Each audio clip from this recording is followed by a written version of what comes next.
Hi friends, आपल्याला बऱ्याचदा प्रवास करायला आवडतो. अर्थात प्रवास कोणत्या हेतूने करतोय त्यात खरा आनंद दडलेला असतो. कधी कधी खडतर वाटणारा प्रवास सुद्धा चुटकी सरशी पूर्ण होतो. आता बघा ना, कोरोनाच्या काळामध्ये खडतर वाटणारा शैक्षणिक प्रवास शाळेबाहेरच्या शाळेने तुमच्यासाठी सुखद केला की नाही? आणि यापुढेही अशीच साथ राहील बरं. तुमच्या ध्येयाला जर चिकाटी सातत्य याची साथ मिळाली तर कुठलाही प्रवास तुम्हाला आरामदायीच वाटेल. आज तुमच्या अभ्यासिक प्रवासात मी आरजे रेश्मा आणि स्मितीन प्रीत तुमची साथ सोबत करणार आहोत आपल्या शाळेबाहेरच्या शाळेत.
चंद्रमा ज्योत्स्ने परी कांती तुझी मुखरम्य शारद चंद्रमा उजळे तुझ्या हास्यातुनी उजळे तुझ्या हास्यातुनी चारी युगांची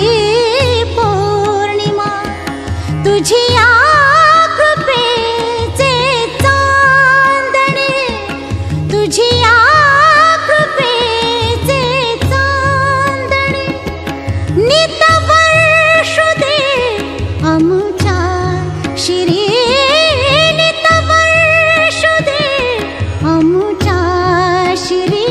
वागीश्वरी जय शारदे वागीश्वरी.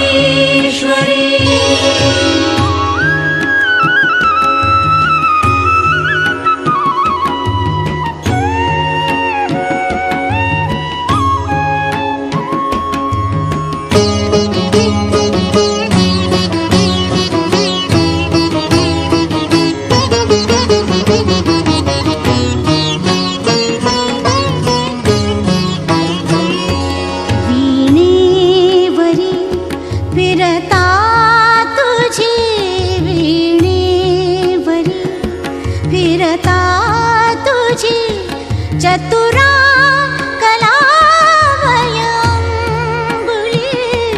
चतुरा कलावयंगुली संगीत जन्माये नवे संगीत जन्माये नवे जडता मतीची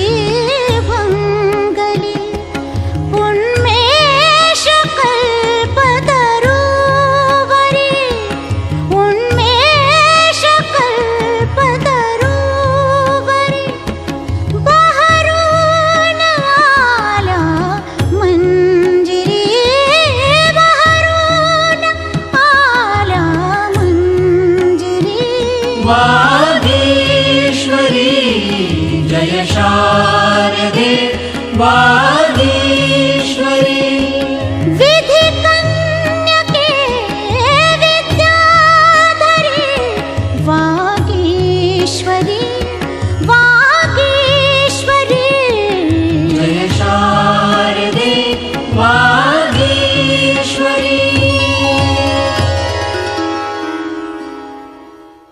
नितीनजी, आता अभ्यासाचा श्री गणेश आपण केलेला आहे आणि शिक्षणाच्या प्रवासाला आता आपण सुरुवात सुद्धा केली आहे. हो ना. तर सगळ्या मुलांनी शिकावं, वाचावं यासाठी अगदी आपले प्रामाणिक प्रयत्न सुरू आहेत. तर त्याबद्दल तुम्ही काय सांगाल? खरं तर आपल्या मुलांनी चांगलं शिकावं, उत्तम शिकावं, त्यांना लिहिता वाचता आणि सोपी गणितं करता यावी, व्यावहारिक गणित करता यावं, यासाठी आपण सगळेच जण खूप प्रयत्नशील आहोत. पालकही त्याच्यामध्ये खूप चांगला सहभाग घेत आहेत आणि मुलं सुद्धा आपली विशेषतः प्रयत्न करतायत. या निमित्ताने मला तुम्हा सर्वांना हे नक्की सांगायला आवडेल की नागपूर विभागातले जे 6 जिल्हे आहेत त्या 6 जिल्ह्यांमध्ये काही महिन्यांपासून अध्ययन निष्पत्ती कार्यक्रम राबविला जात आहे. ज्या कार्यक्रमाचा मुख्य उद्देश हाच आहे की आपल्या मुलांना चांगलं वाचता यायला पाहिजे, वाचलेलं समजलं पाहिजे आणि लिहिता आणि गणित करता आली पाहिजे. त्या अनुभवावरून रेश्मा आणि आपल्या बालमित्र, पालक आणि सर्व आपल्या श्रोत्यांना मला सांगायला आवडेल की ह्या अनुभवावरून हे नक्की आहे की जर आपण सर्वांनी मिळून जर ठरवलं, म्हणजे आपण म्हणजे पालक, शिक्षक, मुलं, शाळा, अधिकारी आणि इतर आपण समाजातली सर्व मंडळी, जर आपण सर्वांनी मिळून ठरवलं की आपल्या मुलांच्या शिकण्याचा पाया आपण मजबूत करायला पाहिजे, तर ते आपण सहज करू शकतो. हा अनुभव आपल्याला या कार्यक्रमातून नक्की आलेला आहे. अगदी बरोबर. आणि त्यासाठी प्रबळ इच्छाशक्ती सुद्धा असायला हवी, नाही का? अगदी बरोबर आहे. आणि त्यामध्ये सर्वांचाच सहभाग असणं सुद्धा तितकंच महत्वाचं आहे. आणि या कार्यक्रमाच्या निमित्ताने आपल्याला ते दिसून आलंय की शिक्षक असतील, पालक असतील, मुलं असतील, गावातली तरुण मंडळी असतील, ही सगळेजण खूप चांगला प्रयत्न सुद्धा या दिशेने करत आहेत. मला असं वाटतं की म्हणूनच या निमित्ताने आपण एक चांगली शिक्षणाची मोहीम हाताळतो आहोत, त्याचा आपण भाग आहोत, हे त्या निमित्ताने मला सांगायला नक्की आवडेल. अगदी बरोबर आहे. आणि स्मितीनजी, ही शिक्षणाची मोहीम आणखी पुढे नेण्यासाठी नेमकं काय करता येईल?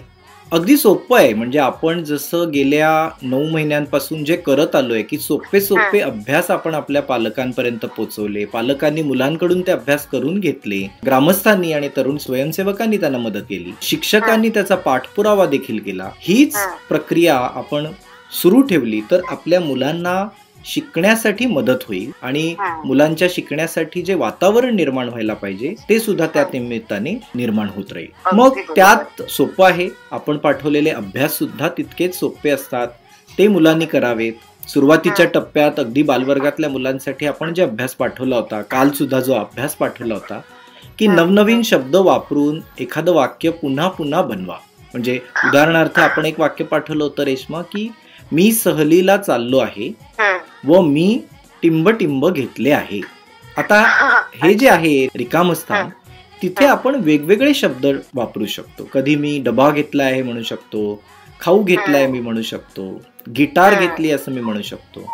तर हा अभ्यास नेमका कसा करायचा होता याबद्दल आधी आपण सुरुवातीला थोडंसं समजून घेऊया. ओके.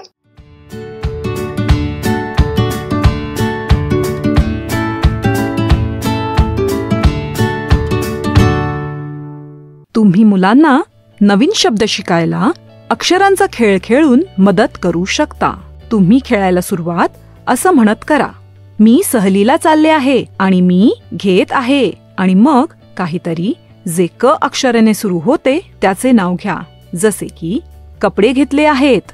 मग मूल ख अक्षराने सुरू होणाऱ्या कोणत्याही वस्तूचे नाव घेईल. ते म्हणू शकेल, मी सहलीला चाललो आहे आणि मी खाऊ घेत आहे. मग तुम्ही म्हणू शकता, मी सहलीला चालले आहे आणि मी एक गिटार घेत आहे.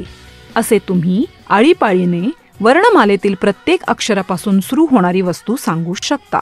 हा खेळ मुलांना नवीन शब्द शिकायला मदत करेल, तसेच त्यांचा वर्णमालेचा अनुक्रम मजबूत करेल.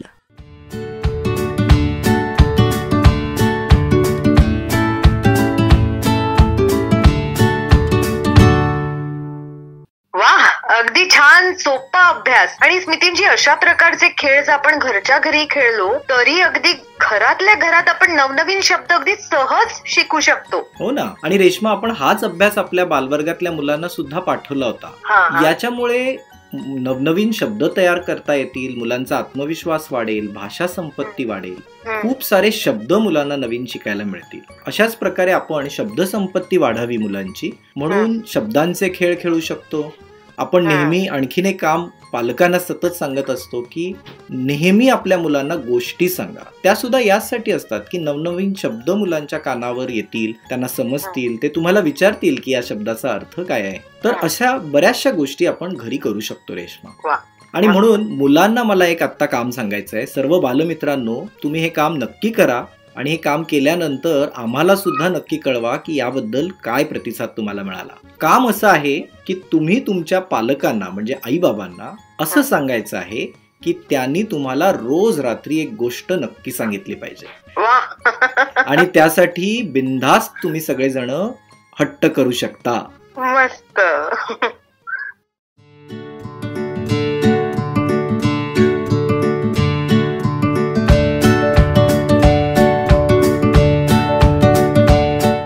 रात्रीच्या गोष्टी.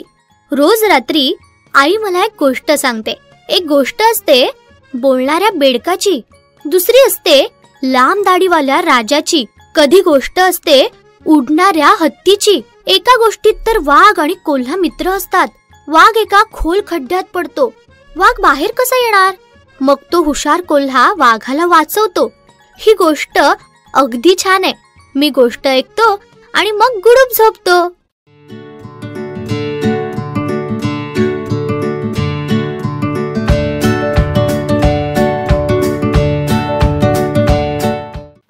इतकं छान आपण गोष्टीबद्दल बोललोच आहोत, तर एक छानशी गोष्ट पण ऐकूयात. हो, ऐकूया ना.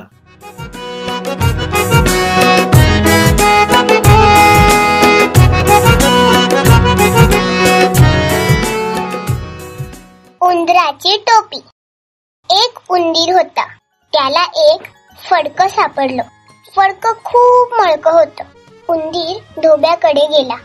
धोब्याने फडकं साफ धुतलं. साफ फडकं घेऊन उंदीर शिंप्याकडे गेला. शिंप्याने त्याची टोपी शिवून दिली. छोटीशी टोपी घेऊन उंदीर गोंडेवाल्याकडे गेला. गोंडेवाल्याने टोपीला छान गोंडा लावून दिला.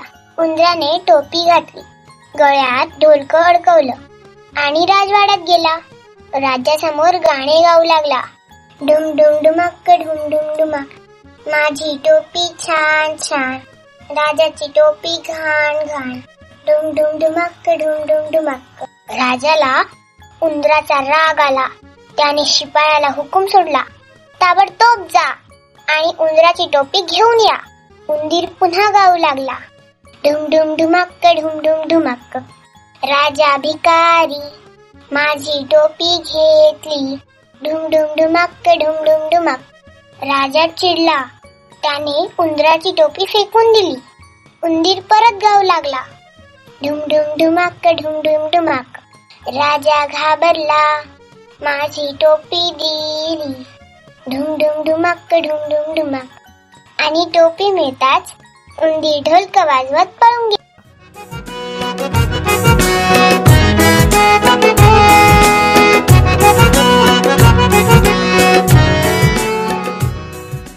मग कशी वाटली गोष्ट? छान ना? आणि रेश्मा, अशा गोष्टी जर आपल्या बालमित्रांनी रोज ऐकल्या तर त्यांना खूप मजा सुद्धा येणार आहे. येस, आणि पालकही निश्चितच ते एन्जॉय करतील. हो, आणि म्हणून बालमित्रांनो, लक्षात आहे ना काय हट्ट करायचा आहे तो आपल्या पालकांकडे. रोज रात्री एक गोष्ट ऐकायची आहे तुम्हाला त्यांच्याकडे. मग स्मितींजी, आपण 3री ते 5वीच्या विद्यार्थ्यांना काल काय अभ्यास दिलेला? ओके, आपल्या 3री ते 5वीच्या मुलांना जो काल आपण अभ्यास पाठवला होता त्यात त्यांना प्रवासाबद्दलचा अभ्यास होता. प्रवासासाठी गाडीचे प्रति किलोमीटर दर अमुक असतील आणि एकूण प्रवास जर अमुक किलोमीटर आपण करणार असू तर आपल्याला एकूण खर्च किती येतो, असं एक गणित आपण त्यांना पाठवलं होतं. या संदर्भात आपण आता बोलणार आहोत अर्णव कापसे या इयत्ता 4थीतल्या मुलाशी, जो राहणारा आहे गाव अमडापूर, तालुका चिखली, जिल्हा बुलढाणा इथला. त्याच्याशी बोलूया आणि त्याची आई मनीषा ताई यांच्याशी सुद्धा बोलूया आणि ऐकूया प्रवासाच्या या गणिताबद्दल त्याने कसं उत्तर शोधलंय आणि काय उत्तर शोधलंय. ओके, ऐकूयात. मनीषा ताई नमस्कार. नमस्कार मॅडम. शाळेबाहेरच्या शाळेमध्ये स्वागत आहे तुमचं. कशा आहात तुम्ही? हो मजेत आहे. तुम्ही कशा आहात? आम्ही पण मस्त मजेत. कसं वाटतंय आज तुम्हाला शाळेबाहेरच्या शाळेमध्ये बोलताना? छान वाटतंय. ओके. आणि अर्णवचा अभ्यास कसा सुरू आहे? चांगला चालू आहे त्याचा. Very good. कोण कोण अभ्यास घेतं त्याच्या घरी? मी घेते मॅडम आणि माझी मुलगी मोठी 7वीला आहे, ती पण घेते. अच्छा. ओ, आणि आपलं शिक्षण किती झालंय? माझं शिक्षण 12वी झालेलं आहे. अच्छा. वा, वा, छान. मनीषा ताई, तुम्ही सुद्धा अभ्यास घेताय अर्णवचा. हो.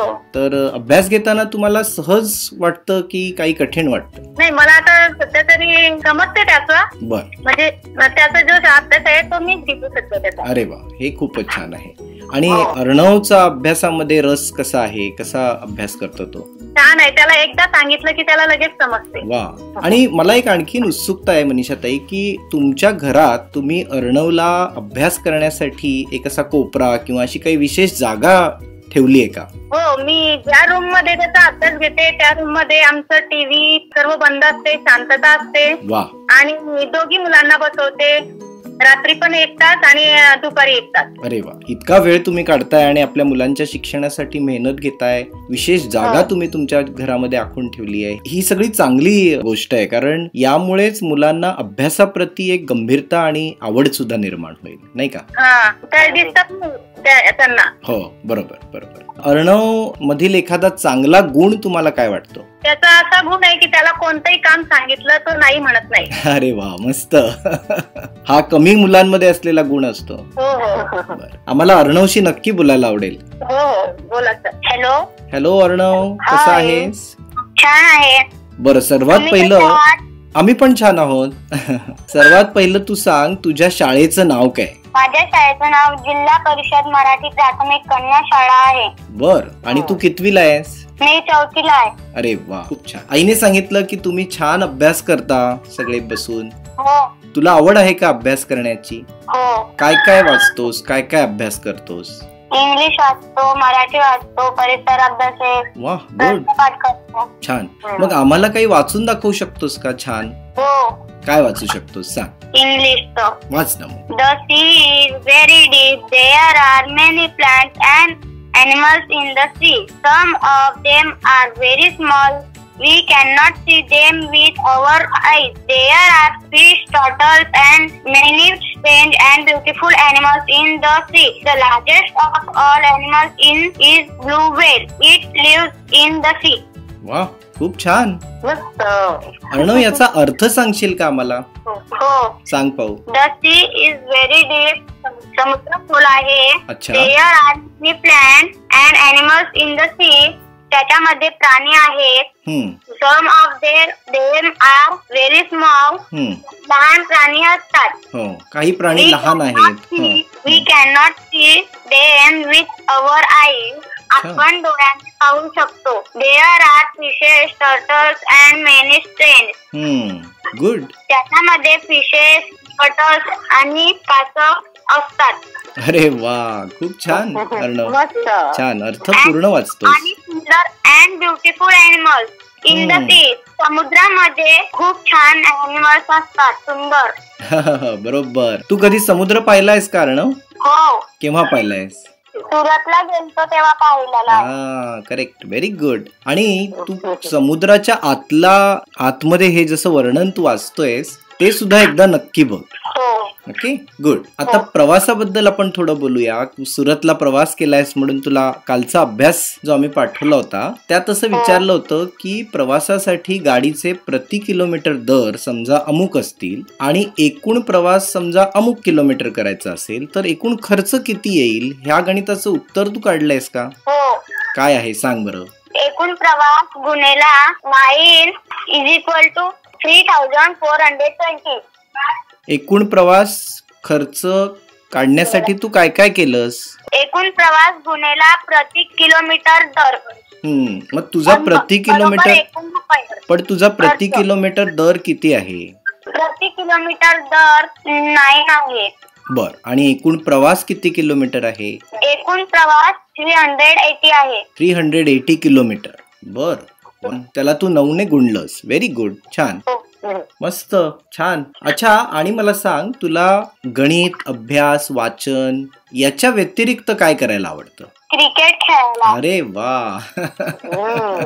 मग क्रिकेटमध्ये उत्तम काय जमतं तुला? बॅटिंग. व्हेरी गुड, खूपच छान. मग तू सेंचुरी मारलीस की नाही? हो, एकदा मारलेली आहे. अरे वा, अभिनंदन.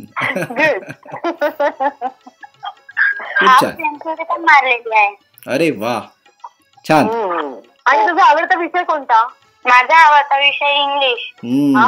छान. ओके. ते दिसतंय अर्णव, तुला वाचनाची आवड आहे, इंग्रजीचे अर्थ सुद्धा छान तुला कळतायत. तुला हे सगळं कोण शिकवतं? कोण कोण शिकवतं घरी? माझी मम्मी आणि मोठी ताई आहे ती. बरं, गुड, व्हेरी गुड, छान. मनीषा ताई आणि अर्णव, तुम्हा दोघांशी बोलून आम्हाला खूप छान वाटलं. हो सर, आम्हाला पण छान वाटलं. आम्हाला पण छान. आणि तुम्ही शाळेबाहेरची शाळा हा कार्यक्रम ऐकता ना?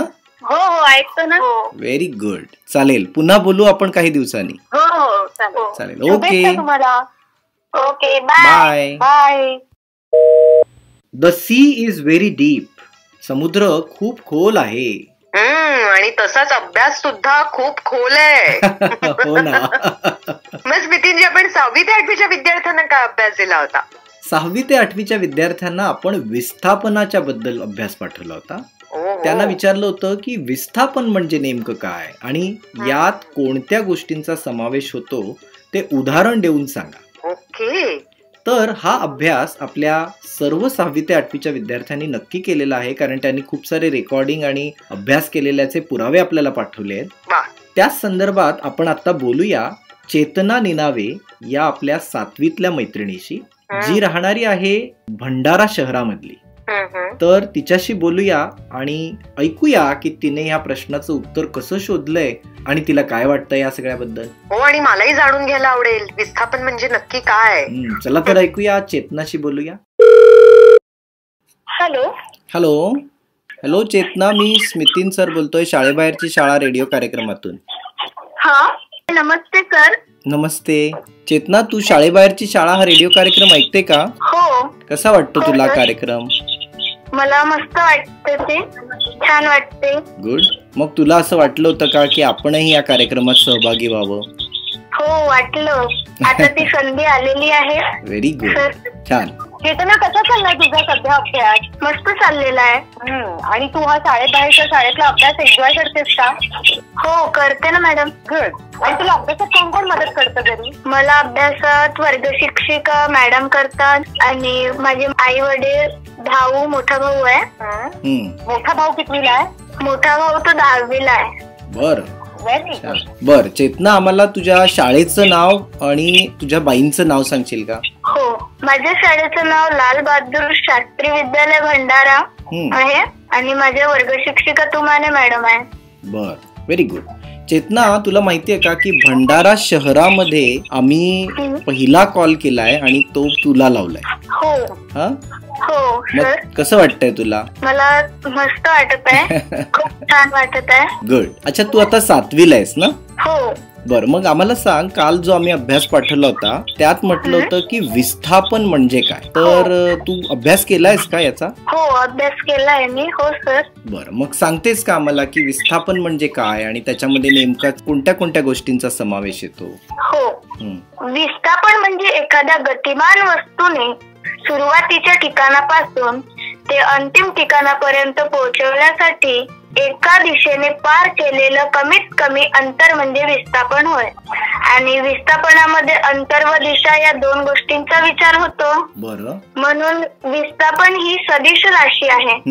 विस्थापनाचे एकक मीटर हेच आहे आणि विस्थापनाला बलाची आवश्यकता असते.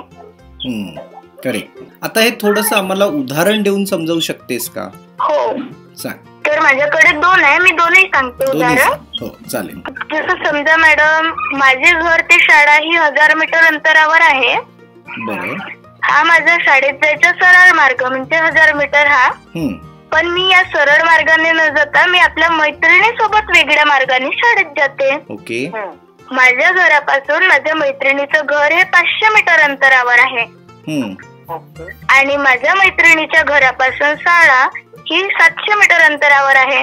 असे एकूण मी 1200 मीटर अंतर पार करत मी शाळेत जाते. पण इथे विस्थापन मात्र हे 1000 मीटरच होईल. कारण सर, विस्थापन म्हणजे एका सरळ रेषेत पार केलेले कमीत कमी अंतर म्हणजे विस्थापन होय. बरोबर, खरे, खूप छान. आणि दुसरे उदाहरण सांगू? हो, सांग ना. हो, जसं समजा माझ्या शाळेचं मैदान हे वर्तुळाकार आहे. मी एका पॉइंटवर उभी आहे. माझी मैत्रिणी माझ्या जवळच उभी आहे. ती पूर्ण वर्तुळ पार करत माझ्या थोड्याच अंतरावर उभी राहिली. समजा ती 10 सेंटीमीटर अंतरावर उभी राहिली तर विस्थापन मात्र 10 सेंटीमीटरच होईल. छान. जर ती मॅडम ज्या ठिकाणावर होती आणि वर्तुळ पार करून पुन्हा त्याच ठिकाणावर जर आली तर येथे विस्थापन मात्र हे 0 होईल. गुड. क्या बात आहे. कारण मॅडम, विस्थापन म्हणजे एका सरळ रेषेत पार केलेले कमीत कमी अंतर म्हणजे विस्थापन होय. Very good. छान. Thank you sir. आणि मॅडम, व्हेरी गुड. किती छान अभ्यास केलाय तू. खूप छान वाटलं आम्हाला ऐकून. Thank you sir. मॅडम, तुला ह्या अभ्यासामध्ये चेतना नेमकी कोणी मदत केली? मला माझ्या वर्ग शिक्षिका तुमाने मॅडम यांनी मार्गदर्शन केले. व वर्ग 7वीच्या विज्ञानाच्या पुस्तकातील पाठ क्रमांक 7 मोशन, फोर्स आणि वर्क व्हेरी गुड यातून माहिती मिळाली. व तसेच मला माझ्या आई वडील व मोठ्या भावाने सुद्धा मार्गदर्शन केले. अरे वा, खूप छान. मग तुला इतकी सगळी जण मदत करायला आहेत, तुलाही स्वतःला अभ्यासात रस आहे, मग तुला काय शिकायला आवडतं? मला मराठी आणि गणित शिकायला आवडते. Very good. आणि अभ्यासा व्यतिरिक्त चेतना तुला काय शिकायला आवडेल? कुठलं कौशल्य तुला आत्मसात करायला आवडेल? मला कथा वगैरे वाचायला आवडेल, कहाण्या हे सुद्धा वाचायला आवडेल. मग तुमच्या भंडारा शहरामध्ये मुलांसाठी आणि मोठ्यांसाठी वाचनालय आहेत का? हो, आहेत. गुड. म्हणजे मग तिथून तू पुस्तकं आणू शकतेस? हो, आणू शकते ना सर. Very good. छान. तुला मोठं झाल्यावर काय बनायला आवडेल चेतना? मला मोठं झाल्यावर क्लास 1 ऑफिसर बनायला आवडेल. ओहो, बापरे. छान तयारी करावी लागेल त्यासाठी. हो, खूप मेहनत करावी लागेल. गुड. तू माहिती काढली आहेस का की ती तयारी करण्यासाठी तुला काय काय करावं लागेल? मला छान अभ्यास करावा लागेल, खूप खूप अभ्यास करावा लागेल, परिश्रम घ्यावा लागेल, मेहनत करावं लागेल. Very good. आणि ती तू करायची तयारी आहे तुझी? हो. ओके. त्याच्यासाठी तुला खूप खूप शुभेच्छा. Thank you sir. आणि तुझ्याशी बोलून आम्हाला खूप छान वाटलं. Thank you sir. शाळेबाहेरची शाळा ते कार्यक्रम सुरूच राहतात ना? हो, सुरू राहायला पाहिजे की नाही? नाही, राहायला पाहिजे. मस्त आहे, मला आवडते. छान. ओके, आम्ही ते सुरूच ठेवू. ओके. आणि आपण काही दिवसांनी पुन्हा बोलू. ठीक आहे सर. चालेल. Bye bye. Bye bye. Bye bye sir. Madam, वा, विस्थापनाची व्याख्या समजण्यासाठी चेतनाने खूप छान उदाहरणं दिली, नाही का रेश्मा? हो, आणि अगदी छान प्रकारे कळलं सुद्धा. आनंदाची शाळा आमची, आनंदाची शाळा, आनंदाची शाळा आमची, आनंदाची शाळा, हिरव्या हिरव्या सुरावटीचा आम्हाला. मिस बेटींजी, आज जाता जाता आम्हाला तुम्ही कोणता सुविचार देणार आहात? आजचा विचार अगदी चेतना म्हणाली त्याप्रमाणेच आहे. शिक्षणाच्या प्रवासाबद्दल तू देखील सुरुवातीला रेश्मा म्हणाली आहेस. मला असं वाटतं की हा शिक्षणाचा प्रवास जर आपल्याला पूर्ण करायचा असेल तर अंतर पार करण्यासाठी आपल्याला मेहनत खूप करावी लागेल. वा, मस्त. तर दोस्तांनो, जिथे आरंभ असतो तिथे समाप्ती सुद्धा असते. पण ते मधलं अंतर जे असतं ना, ते खूप अर्थपूर्ण ठरत असतं. फक्त आपण योग्य वाटेनं चालत राहिलं पाहिजे, कारण एखादं वळण आपलं आयुष्य पूर्ण बदलून टाकत असतं. त्यामुळे स्वतःचा मार्ग स्वतः निवडा आणि गरज भासल्यास थोरा मोठ्यांचं मार्गदर्शन घ्या. शाळेबाहेरची शाळा आहेच तुमच्या सोबतीला. तुमच्या या सुखद प्रवासासाठी असंख्य शुभेच्छा. तुमचा प्रवास छान हो या सदिच्छेसह आज पुरता आम्ही आपला निरोप घेतो. भेटूया पुढल्या भागात. Happy educational journey and stay happy. Bye bye. नमस्कार. क्षणा क्षणाला